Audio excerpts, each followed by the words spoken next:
নমস্কাৰ এই মুহূৰ্তত আহি পৰিছে আজি ৰাতিপুৱাৰ কেইবাটাও গুৰুত্বপূৰ্ণ খবৰ আৰু এনে ধৰণৰ খবৰসমূহ নিতৌ চাবলৈ চেনেলটো ছাবস্ক্ৰাইব কৰি ভিডিঅ'টোত এটা লাইক কৰি দিবলৈ ৰাতিপুৱাৰ প্ৰথমটো ব্ৰেকিং নিউজ এককাল পানীত নামি গ'ল মুখ্যমন্ত্ৰী হিমন্ত বিশ্ব শৰ্মা উজনি অসমত এককাল পানীত নামি বানাক্ৰান্ত ৰাইজৰ কাষত থিয় দিলে মুখ্যমন্ত্ৰী হিমন্ত বিশ্ব শৰ্মাই বানপীড়িত অঞ্চলত মুখ্যমন্ত্ৰী হিমন্ত বিশ্ব শৰ্মাক এইদৰে দেখিবলৈ পোৱা গ'ল বিধায়ক অখিল গগৈৰ সৈতে উজনি অসমৰ শিৱসাগৰ জিলাত বানাক্ৰান্ত ৰাইজৰ খবৰ ল'লে মুখ্যমন্ত্ৰী হিমন্ত বিশ্ব শৰ্মাই শিৱসাগৰৰ দুপাবৰীয়া গাঁও পৰিদৰ্শন মুখ্যমন্ত্ৰীৰ বানত বুৰ যোৱা বিদ্যালয় চিকিৎসালয়ৰ বুজ লৈছে মুখ্যমন্ত্ৰী হিমন্ত বিশ্ব শৰ্মাই আৰু মুখ্যমন্ত্ৰী হিমন্ত বিশ্ব শৰ্মাই উজনি অসমৰ বানাক্ৰান্ত ৰাইজৰ কাষত থিয় দিয়াৰ পিছতেই মুখ্যমন্ত্ৰী হিমন্ত বিশ্ব শৰ্মাক ধন্যবাদ জ্ঞাপন কৰে বিধায়ক অখিল গগৈয়ে আনকি মুখ্যমন্ত্ৰী হিমন্ত বিশ্ব শৰ্মাৰ প্ৰশংসাত পঞ্চমুখ হৈ পৰিল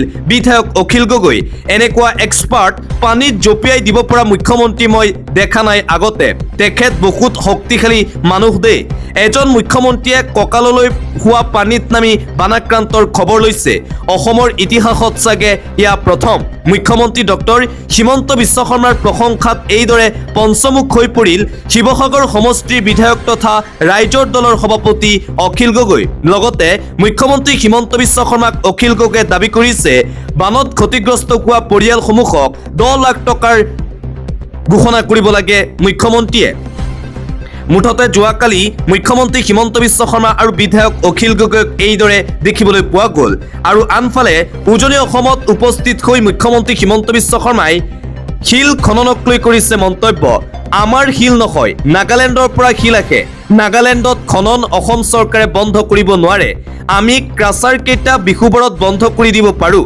সেইটো ফালৰ পৰা যদি কিবা লাভ হয় আমি নিশ্চিতভাৱে কৰিম কয়লা খনন অসমত নহয় নাগালেণ্ড চৰকাৰ এখন নিজৰ চৰকাৰ নাগালেণ্ড চৰকাৰে কি নীতি ল'ব কি নীতি নল'ব আমি ভাৰত চৰকাৰৰ লগত কথা পাতিব লাগিব মই বন্ধ কৰি দিম বুলি ক'ব নোৱাৰোঁ মই অসমৰ মুখ্যমন্ত্ৰীহে অসমৰ ভিতৰত কোনো অবৈধ খনন নহয় শিৱসাগৰৰ বান পৰিস্থিতিৰ বুজ ল'বলৈ গৈ সাংবাদিকৰ প্ৰশ্নত মুখ্যমন্ত্ৰী ডক্টৰ হিমন্ত বিশ্ব শৰ্মাই এই উত্তৰ দিয়ে খনন কাৰ্যক লৈ এগৰাকী ছোৱালীয়ে শিলৰ কুৱাৰীৰ বিৰুদ্ধে কৈছে তাত থকা বাকীসকলে কৈছে শিলৰ কুৱাৰী বন্ধ কৰি দিলে আমি খাম কি ৰাইজে যদি বিচাৰে মোৰ আপত্তি নাই কয়লা অসমৰ নহয় নাগালেণ্ডৰ কয়লা নাগালেণ্ড চৰকাৰে সিদ্ধান্ত ল'ব লাগিব আৰু এইদৰে কয়লা খননক লৈ মন্তব্য কৰিছে মুখ্যমন্ত্ৰী হিমন্ত বিশ্ব শৰ্মাৰ এই মন্তব্যৰ পিছতেই মুখ্যমন্ত্ৰীৰ মিথ্যাচাৰ ফাদিল কৰিছে কৃষক মুক্তি সংগ্ৰাম সমিতিৰ সাধাৰণ সম্পাদক বিদ্যুৎ শইকীয়াই মুখ্যমন্ত্ৰী হিমন্ত বিশ্ব শৰ্মাই কয় জনতা হেনো শিল আৰু কয়লা খননৰ ওপৰতহে নিৰ্ভৰশীল আওপকীয়াকৈ অবৈধ শিল আৰু কয়লা খননৰ সমৰ্থন কৰিলে মুখ্যমন্ত্ৰী হিমন্ত বিশ্ব শৰ্মাই প্ৰকৃততে ৰাইজে বিচাৰে জানো অবাধে চলা শিল আৰু কয়লা খনন ভুক্তভোগী স্থানীয় ৰাইজক লগত লৈ মুখ্যমন্ত্ৰী হিমন্ত বিশ্ব শৰ্মাৰ মিথ্যাচাৰ উদঙালে কৃষক মুক্তি সংগ্ৰাম সমিতিৰ সাধাৰণ সম্পাদক বিদ্যুৎ শইকীয়াই দিবলৈ চোৱা আন এটা অতিকৈ গুৰুত্বপূৰ্ণ খবৰ পুনৰবাৰ মৌলানা বদৰুদ্দিন আজমলৰ বৃহৎ ঘোষণা উজনি অসমক লৈ নতুন ঘোষণা কৰিছে মৌলানা বদৰুদ্দিন আজমলে 20 লাখকৈ বাঁহ 3 পাত 5 লাখকৈ মহিলা শিশুৰ কাপোৰ ঘোষণা কৰিছে মৌলানা বদৰুদ্দিন আজমলে উজনি অসমৰ বানপীড়িতক লৈ নতুন ঘোষণা AIUDF প্ৰধান মৌলানা বদৰুদ্দিন আজমলৰ ঘৰ সাজিবলৈ যোগান ধৰিব 20 লাখ বাঁহৰ 20 লাখ 3 পাতৰ বাবে টাটাৰ সৈতে কথা পাতিছে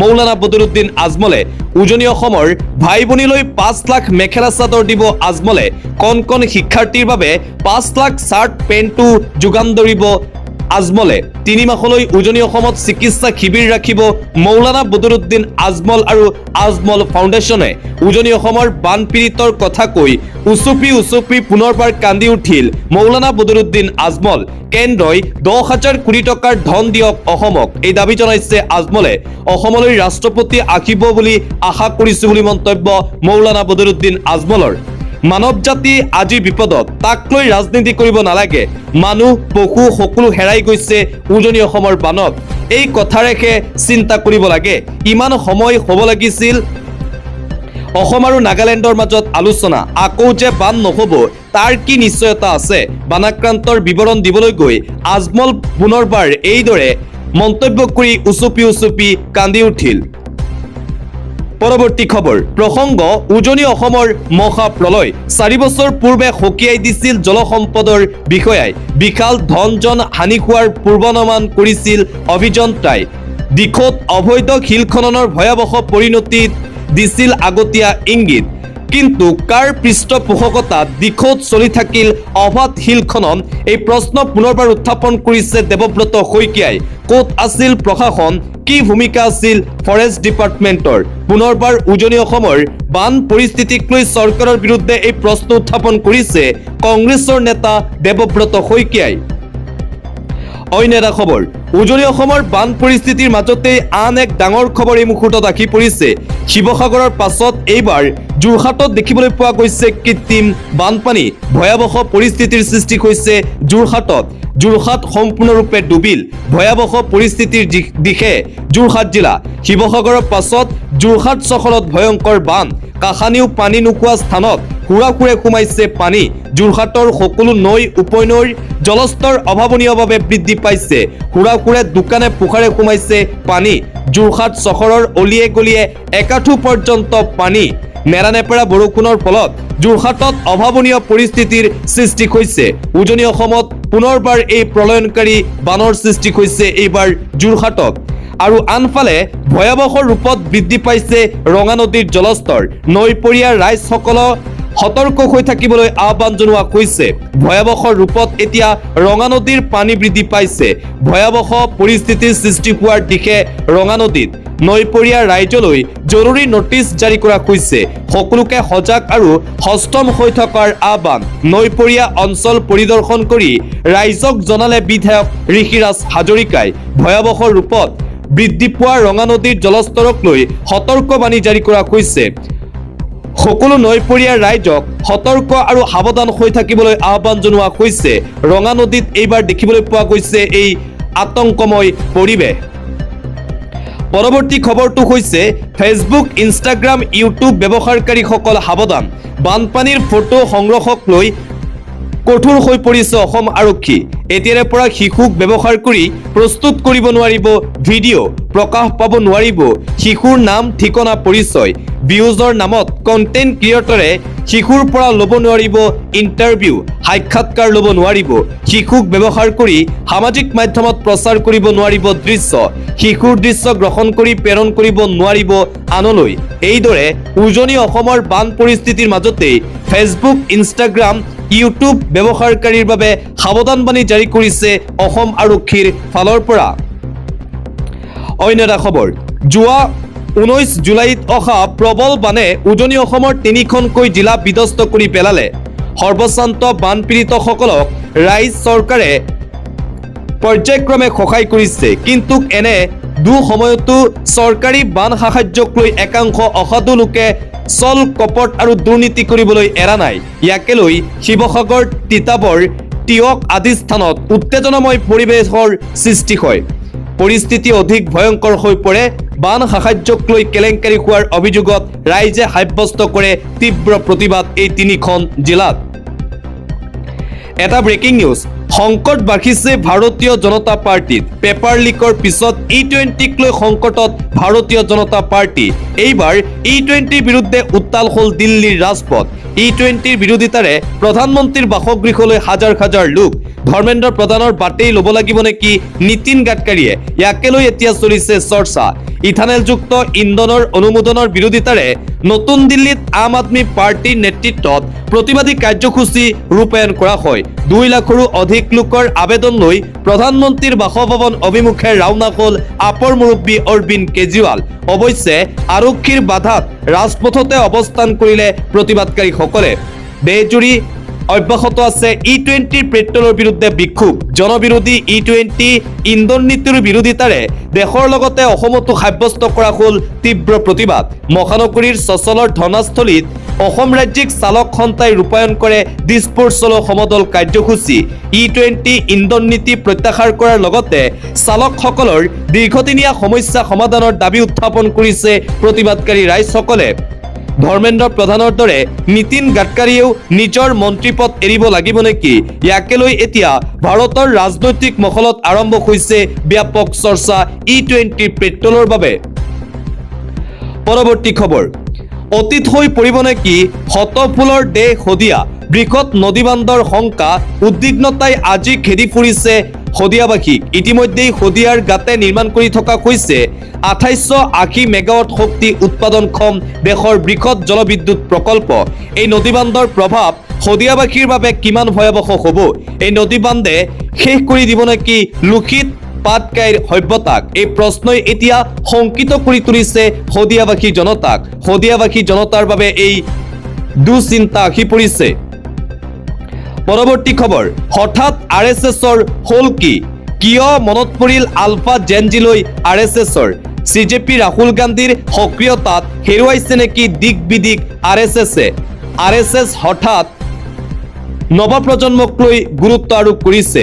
নৱপ্ৰজন্ম অৰ্থাৎ জেন আলফাই দিল্লীৰ যন্তৰ মন্তৰত যি পৰিৱেশৰ সৃষ্টি কৰিছিল, তাৰ পিছতেই জেনজিক এতিয়া গুৰুত্ব সহকাৰে লৈছে ভাৰতীয় জনতা পাৰ্টি আৰু RSSে। কাইলৈ RSSৰ নেতৃত্বত জেনজিৰ সৈতে গুৰুত্বপূৰ্ণ আলোচনাত মিলিত হ'ব মোহন ভাগৱত। RSS এতিয়া শংকাত ভুগিছে নেকি? বিজেপি RSSে জেনজিক লৈ ভয় খাইছে বুলি মন্তব্য কংগ্ৰেছৰ যুৱৰাজ তথা বিৰোধী দলপতি ৰাহুল গান্ধীৰ। আন এটা ব্ৰেকিং নিউজ, বিহাৰৰ ৰাজনীতিত নতুন মূৰ। বাকী আৰু ফাঁকিক বিশ্বাস নকৰিলে বাকীপুৰৰ ভোটাৰে। বিজেপিৰো সংকট আহিল এতিয়া বিহাৰত। সংকটত নীতিশ কুমাৰৰ RJD। মুঠতে প্ৰশান্ত কিশোৰে দেখুৱাইছে নিজৰ শক্তি, তাৰ পিছতে এতিয়া ভয়ত কঁপিছে মোদী শাহ। বিহাৰত এতিয়া নতুন ৰাজনৈতিক পথ পৰিৱৰ্তন দেখিবলৈ পোৱা গৈছে। উপ নিৰ্বাচনত বৰ বেয়াকৈ পৰাস্ত হ'ল ভাৰতীয় জনতা পাৰ্টি। জেনজিৰ ভোটাৰে পেলাইছে প্ৰভাৱ। সঁচাকৈয়ে শেষ হ'ল নেকি প্ৰধানমন্ত্ৰী নৰেন্দ্ৰ মোদীৰ যাদু? ডাবল ইঞ্জিনতেই বিকল হৈছে ডবা। বাঢ়িছে নেকি প্ৰতিষ্ঠান বিৰোধী দৌৰ উত্তাপ? ভাৰতীয় জনতা পাৰ্টি এতিয়া শংকাত ভুগিছে জেনজিৰ বাবে। জেনজিৰ বৃহৎ আন্দোলনৰ পিছত এয়া প্ৰথমটো নিৰ্বাচন অনুষ্ঠিত হৈছিল আৰু এই প্ৰথমটো নিৰ্বাচনতেই বৰ বেয়াকৈ মুখ ঠেকেচা খাইছে ভাৰতীয় জনতা পাৰ্টিয়ে। অন্য এটা খবৰ, ন্যায় বিচাৰি ছাত্ৰ সমাজ ৰাজপথত। শৈক্ষিক আৰু পৰীক্ষা ব্যৱস্থাৰ সংস্কাৰৰ উমৈহতীয়া দাবী সমস্ত বিৰোধীৰ। প্ৰধানমন্ত্ৰীয়ে কৈছে তেওঁ ক্ষমা কৰি দিছে। দেশৰ ভৱিষ্যত প্ৰজন্মক ক্ষমা কৰি দিয়াৰ অধিকাৰ প্ৰধানমন্ত্ৰী নৰেন্দ্ৰ মোদীক কোনে দিলে? এইদৰে নৱ প্ৰজন্মৰ প্ৰসংগ উত্থাপন কৰি জেনজিক সমৰ্থন কৰি পুনৰবাৰ প্ৰধানমন্ত্ৰী নৰেন্দ্ৰ মোদীৰ বিৰুদ্ধে আক্ৰমণাত্মক ৰূপত দেখিবলৈ পোৱা গ'ল কংগ্ৰেছৰ যুৱৰাজ তথা বিৰোধী দলপতি ৰাহুল গান্ধী। এটা অদ্ভুত খবৰ, জয় ভগৱান শ্ৰী নৰেন্দ্ৰ মোদী। নৰেন্দ্ৰ মোদীৰ নামত এইবাৰ মন্দিৰ নিৰ্মাণ কৰা হৈছে। এটা আজব খবৰ, আজব ঘটনা এইখন ভাৰততেই সংঘটিত হৈছে। প্ৰধানমন্ত্ৰী নৰেন্দ্ৰ মোদী ভগৱানৰ অৱতাৰ। অতি শীঘ্ৰেই প্ৰধানমন্ত্ৰী নৰেন্দ্ৰ মোদীৰ নামত হ'ব মন্দিৰ। নৰেন্দ্ৰ মোদী মন্দিৰত পূজা অৰ্চনা কৰা হ'ব মোদীক। বিহাৰৰ পাটনাত মোদী নিৰ্মাণৰ যো-জা চলিছে। বিহাৰ সচিবালয়ৰ সমাজ কল্যাণ বিভাগৰ বৈঠকত এই সিদ্ধান্ত। বিহাৰ চৰকাৰে ভূমি আবণ্টন দিলেই হ'ব মোদীৰ নামত মন্দিৰ। বিশ্বৰ ভিতৰতেই বৃহৎ ভগৱান নৰেন্দ্ৰ মোদীৰ মন্দিৰ হ'ব। বিহাৰৰ কিন্নৰ সমাজৰ এটা দলে দিছিল এই প্ৰস্তাৱ। এই প্ৰস্তাৱৰ প্ৰতি ইতিমধ্যেই সমৰ্থন আগবঢ়াইছে সম্ৰাট চৌধুৰী চৰকাৰে। প্ৰধানমন্ত্ৰী নৰেন্দ্ৰ মোদীৰ নামত এইবাৰ মন্দিৰ নিৰ্মাণ কৰিব বিহাৰ চৰকাৰে। আৰু এই খবৰ বিয়পি পৰাৰ পিছতেই ছ'চিয়েল মিডিয়াত এতিয়া ব্যাপক চৰ্চা হৈছে। প্ৰধানমন্ত্ৰী নৰেন্দ্ৰ মোদীৰ নামত মন্দিৰ বনোৱা কাৰ্যক লৈ আপোনাৰ প্ৰতিক্ৰিয়া কি? সেয়া কমেণ্ট বক্সৰ জৰিয়তে প্ৰকাশ কৰক। এটা পলিটিকেল ব্ৰেকিং নিউজ, পুনৰবাৰ প্ৰদেশ কংগ্ৰেছত ওলাইছে গাদ্দাৰ। পুনৰ কঠোৰ হৈ পৰিছে প্ৰদেশ কংগ্ৰেছৰ সভাপতি গৌৰৱ গগৈ। প্ৰদেশ কংগ্ৰেছত আকৌ ওলাইছে গাদ্দাৰ। দল বিৰোধী কাৰ্যকলাপৰ অভিযোগত দৰং জিলাৰ 24 গৰাকীকৈ কংগ্ৰেছ কৰ্মীক একেলগে বহিষ্কাৰ কৰা হৈছে বুলি জানিব পৰা গৈছে। সভাপতি গৌৰৱ গগৈৰ নিৰ্দেশত চলিল চাফাই অভিযান। মুঠতে কংগ্ৰেছত নাথাকিব কোনো গাদ্দাৰ, সেই নীতিয়েই পুনৰবাৰ অৱলম্বন কৰিছে প্ৰদেশ কংগ্ৰেছৰ সভাপতি গৌৰৱ গগৈয়ে। ইটোৰ পাছত সিটো ডাঙৰ সিদ্ধান্ত গ্ৰহণ কৰিছে গৌৰৱ গগৈয়ে। এইবাৰ দৰং জিলাৰ 24 গৰাকীকৈ গাদ্দাৰ কংগ্ৰেছ কৰ্মীক একেলগে বহিষ্কাৰ কৰিছে কৰিছে গৌৰৱ গগৈয়ে। অন্য এটা খবৰ, এইখন আমাৰ সংসদ, এইখন সংসদ প্ৰতিগৰাকী ভাৰতৰ শিশুক পুলিচ আৰু CRPF লগাই নিৰ্মমভাৱে প্ৰহাৰ কৰি চকু কাঢ়ি লোৱা হ'ল। এই অপৰাধৰ উত্তৰ দিবলৈ তেওঁলোকৰ মুৰব্বী অমিত শ্বাহ দুসপ্তাহে সংসদলৈ অহা নাই। দুসপ্তাহে অন্তৰ্ধান গৃহমন্ত্ৰী অমিত শ্বাহ। কোনে উত্তৰ দিব দেশৰ জনতাক পুলিচ CRPFৰ এই নৃশংসতাৰ? 20 জুলাই 2026 ভাৰতীয়ৰ বাবে এটা ক'লা দিন। ইয়াৰ বাবে জনতাই কাক জবাবদিহি কৰিব? গৃহমন্ত্ৰী অমিত শ্বাহে ভাৰতীয় নাগৰিকৰ ওচৰত 20 জুলাইৰ ক'লা অধ্যায়ৰ বাবে উত্তৰ দিবই লাগিব। কক্ৰোচ জনতা পাৰ্টিৰ মুখপাত্ৰ সৌৰভ দাসৰ এই মন্তব্য গৃহমন্ত্ৰী অমিত শ্বাহক লৈ। অমিত শ্বাহৰ বিৰুদ্ধে সৰব সৌৰভ দাস। পৰৱৰ্তী খবৰটো হৈছে হঠাৎ এক ডাঙৰ খবৰ আহিছে নগাঁৱৰ পৰা। হঠাৎ অৱসৰৰ সিদ্ধান্ত নগাঁও জিলা আয়ুক্ত দেৱাশিষ শৰ্মাৰ। চাকৰি জীৱনৰ পৰা স্বেচ্ছামূলক অৱসৰ ল'ব নগাঁও জিলা আয়ুক্ত দেৱাশিষ শৰ্মাই। দেৱাশিষ শৰ্মাৰ হঠাৎ এই সিদ্ধান্তক লৈ নগাঁৱত সৃষ্টি হৈছে এতিয়া প্ৰশ্নবোধক চিনৰ। কিয় হঠাৎ এনে সিদ্ধান্ত ল'লে নগাঁৱৰ ডিচিজনে? সদায় সামাজিক মাধ্যমত কিন্তু চৰ্চাত আছিল নগাঁৱৰ জিলা আয়ুক্তজন, আৰু আজি আনুষ্ঠানিকভাৱে বিদায় ল'ব দেৱাশিষ শৰ্মাই। আন এটা গুৰুত্বপূৰ্ণ খবৰ, ধন টকা পইচাৰে নোৱাৰিলেও শ্ৰমদানেৰে দিছে চমক চুকুৰ আলীয়ে। শিৱসাগৰৰ শিমুলীগুৰিৰ শিলসাকু ৰামুগাঁৱত বানপীড়িত পৰিয়ালৰ ঘৰ নিৰ্মাণত এইদৰে ব্যস্ত হৈ পৰিছে চুকুৰ আলী এণ্ড টিম। চুকুৰ আলীৰ নেতৃত্বত নামনি অসমৰ পৰা এটা দল উপস্থিত হৈছিল উজনি অসমত, আৰু এইদৰে নিজে শ্ৰমদান কৰি উজনি অসমৰ বানাক্ৰান্ত ৰাইজসকলৰ ঘৰ নিৰ্মাণ কৰিছে চুকুৰ আলীয়ে। টকা পইচাৰে নোৱাৰিলেও নিজে শ্ৰম কৰি এইদৰে সহায় কৰিছে উজনি অসমৰ বানাক্ৰান্ত ৰাইজক। সদায় ঠাট্টা মস্কৰা কৰা চুকুৰ আলীয়ে এইবাৰ দেখুৱাইছে নিদৰ্শন উজনি অসমত। আন এটা গুৰুত্বপূৰ্ণ খবৰ, পুনৰবাৰ বিজেপি মন্ত্ৰীৰ বিতৰ্কিত মন্তব্য, মাদ্ৰাছা হৈছে সন্ত্ৰাসবাদী নিৰ্মাণৰ ফেক্টৰী। ভাৰতীয় জনতা পাৰ্টিৰ মন্ত্ৰীৰ এই আজব মন্তব্যক লৈ ভাৰতত সৃষ্টি হৈছে পুনৰবাৰ বিতৰ্ক। মুছলমান লোকৰ পবিত্ৰ মাদ্ৰাছাক লৈ কৰিছে বিতৰ্কিত মন্তব্য। মাদ্ৰাছাখিনো হৈছে সন্ত্ৰাসবাদী নিৰ্মাণ কৰা ফেক্টৰী। বিজেপি মন্ত্ৰীৰ মন্তব্যত লাগিছে তোলপাৰ। মাদ্ৰাছা য'তেই নাথাকক তাৰ পৰাই উদ্ভৱ হয় সন্ত্ৰাসবাদ। মাদ্ৰাছা শিক্ষাৰ জৰিয়তে প্ৰদান কৰা হয় সন্ত্ৰাসবাদৰ শিক্ষা। উত্তৰ প্ৰদেশৰ উপ মুখ্যমন্ত্ৰী কেশৱ প্ৰসাদ মৌৰ্যই কৰিলে এই ভয়ংকৰ মন্তব্য। বিজেপি নেতাগৰাকীৰ এই মন্তব্যক লৈ ভাৰতত সৃষ্টি হৈছে নতুন বিতৰ্কৰ। এটা জৰুৰী খবৰ, জন্ম মৃত্যুৰ পঞ্জীয়নত পলমকৈ হ'ব বিপদ, যাব লাগিব আদালতলৈ। এটা গুৰুত্বপূৰ্ণ খবৰ, জৰুৰী খবৰ এই মুহূৰ্তত দিবলৈ চেষ্টা কৰিছো।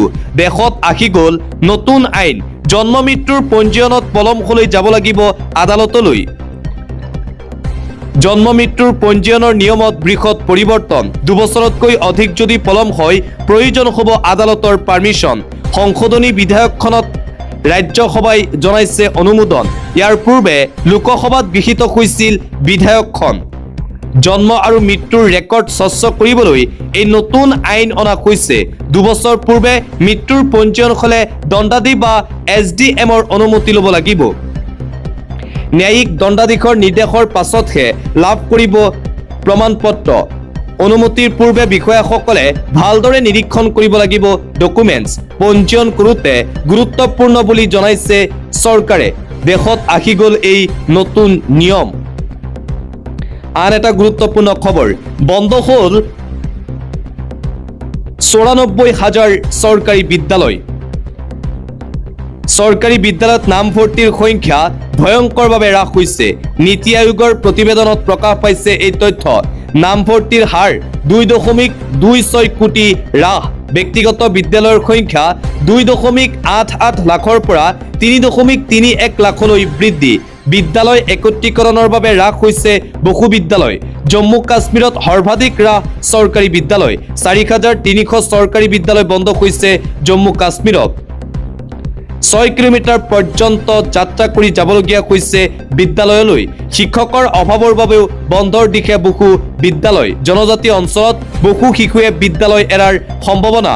ভাৰতত স্কুল শিক্ষা ব্যৱস্থা শীৰ্ষক প্ৰতিবেদনে কৰিছে এতিয়া আচৰিত। 10 বছৰৰ ভিতৰত চৰকাৰী বিদ্যালয় 11 লাখৰ পৰা 10 লাখলৈ হ্ৰাস হৈছে। চাঞ্চল্যকৰ তথ্য, উত্তৰ প্ৰদেশ, মধ্যপ্ৰদেশ আৰু জম্মু কাশ্মীৰত আটাইতকৈ বেছি হ্ৰাস হৈছে চৰকাৰী বিদ্যালয়ৰ সংখ্যা। এই চাঞ্চল্যকৰ তথ্য প্ৰকাশ পাইছে। আৰু আনফালে বানবিধ্বস্ত লোকক সহায়ৰ পৰিৱৰ্তে সুৰাৰ বিপণী খোলাত ব্যস্ত চৰকাৰ। দ্য ক্ৰছ কাৰেণ্টত প্ৰকাশ পাইছে এই চাঞ্চল্যকৰ খবৰ। বানত ডুব গৈ থকাৰ সময়তেই শিৱসাগৰত সুৰাৰ বিপণীৰ বাবে নিবিদা আহ্বান। নিবিদাৰ বাবে বিজ্ঞাপন প্ৰকাশ। শিৱসাগৰ জিলাৰ আবকাৰী বিষয়াৰ 24 আগষ্টলৈকে নিবিদা দাখিলৰ অন্তিমটো দিন নিৰ্ধাৰণ কৰিছে শিৱসাগৰ জিলা প্ৰশাসনে। বানবিধ্বস্ত উজনি অসমৰ পৰা আহিছে এই উদ্বেগজনক খবৰ। বানত বিধ্বস্ত লোকক সহায়ৰ পৰিৱৰ্তে এটা গুৰুত্বপূৰ্ণ খবৰ। সাৱধান হৈ পৰক সমগ্ৰ ৰাজ্যবাসীয়ে। আগন্তুক 48 ঘণ্টা ৰাজ্যবাসীৰ বাবে এলাৰ্ট জাৰি কৰা হৈছে। আগন্তুক 48 ঘণ্টাত হ'ব ভয়ংকৰ বৃষ্টিপাত। বতৰক লৈ বতৰ বিজ্ঞান কেন্দ্ৰৰ ফালৰ পৰা সতৰ্কবাণী। ৰাজ্যত বতৰে ল'ব কাল ৰূপ। বতৰ বিজ্ঞান কেন্দ্ৰৰ সতৰ্কবাণী। ধুমুহা বৰষুণ অহাৰ পূৰ্ণ সম্ভাৱনা আছে। 4 জিলালৈ জাৰি কৰা হৈছে অৰেঞ্জ এলাৰ্ট। তিনিচুকীয়া, ধেমাজি, লখিমপুৰ, চিৰাঙত অৰেঞ্জ এলাৰ্ট জাৰি। ৰাইজক সাৱধান আৰু সতৰ্ক হৈ থাকিবলৈ আহ্বান জনোৱা হৈছে। সমগ্ৰ অসমবাসী ৰাইজলৈ আঞ্চলিক বতৰ বিজ্ঞান কেন্দ্ৰৰ ফালৰ পৰা এই বিশেষ আহ্বান জনোৱা হৈছে। উজনি অসমৰ ভয়ংকৰ প্ৰলয়নকাৰী বানৰ পিছতেই 48 ঘণ্টাৰ বাবে সমগ্ৰ অসমতেই ৰেড এলাৰ্ট জাৰি কৰা হৈছে আঞ্চলিক বতৰ বিজ্ঞান কেন্দ্ৰৰ ফালৰ পৰা। অন্য এটা খবৰ, বসু বিভাগৰ বিৰুদ্ধে চৰকাৰ প্ৰশাসনৰ কঠোৰ একশ্যন। দ্বিতীয় বিভাগ কৰোৱা কনিষ্টবল হাবিবুল ইছলামক বৰখাস্ত কৰা হৈছে। বসু বিভাগৰ বিৰুদ্ধে চৰকাৰৰ দয়া নাই ক্ষমা নাই নীতিৰে একশ্যন দেখিবলৈ পোৱা গৈছে। এইবাৰ বিপদত পৰিছে খোদ আৰক্ষী বিষয়া। বসু বিভাগ কৰি বৰখাস্ত হ'বলগীয়া হ'ল আৰক্ষী বিষয়া। বসু বিভাগৰ বিৰুদ্ধে দয়া নাই ক্ষমা নাই নীতিৰে কঠোৰ একশ্যন চৰকাৰ প্ৰশাসনৰ। দ্বিতীয় বিভাগ কৰোৱা কনিষ্টবল হাবিবুল ইছলামক বৰখাস্ত কৰা হৈছে। দক্ষিণ হালমাৰা থানাৰ কনিষ্টবল আছিল হাবিবুল ইছলাম। প্ৰথম পত্নী থকাৰ পিছতো কৰাইছিল দ্বিতীয় বিবাহ। হাবিবুল ইছলামৰ বিৰুদ্ধে বিভাগীয় তদন্ত জাৰি কৰা হৈছিল। কাৰণ দৰ্শোৱাৰ জাননী দিয়াৰ পিছতো উত্তৰ দিব পৰা নাছিল হাবিবুল ইছলামে। অৱশেষত